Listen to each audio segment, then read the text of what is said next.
சிறகடிக்கும் ஆசை சீரியலில் பார்த்தீங்கன்னா, பாட்டி வீட்டில் இருக்கும் ரேகாவுக்கும் சத்யாவுக்கும் கூடிய விரைவில் திருமணம் செய்து வைப்பதற்கு திட்டம் போடுகின்றனர்.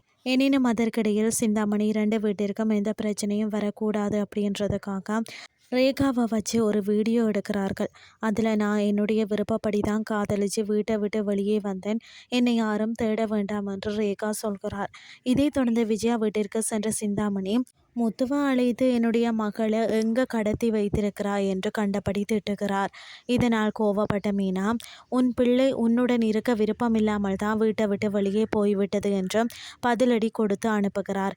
பிறகு விஜயா எதற்கு இந்த தேவையில்லாத வேலை என்று முத்து மீனாவிடம் கேட்க அவர்கள் நடந்தவற்றை கூறுகிறார்கள். ஆனாலும் மனோஜ் இதனால் தனக்கு ஏதும் பாதிப்பு வந்துவிடுமோ என்று புலம்புகிறார். இறுதியில் முத்துவும் மீனாவும் ஆங்கில வகுப்பிற்கு செல்லும் போதும் அங்கு ஸ்வேதா எல்லாரிடமும் நடந்த விஷயத்தை சொல்லி அவர்களுக்கு பாராட்டுக்களை பெற்றுக் கொடுக்கிறார். அந்த நேரத்தில் முத்துவும் மீனாவும் சத்யாவின் காதலை சேர்த்து வைப்பதற்கு உங்களுடைய உதவி தேவைப்படும் என்றும் கூறுகிறார். இதுதான் இன்றைய நாளுக்கான எபிசோட்.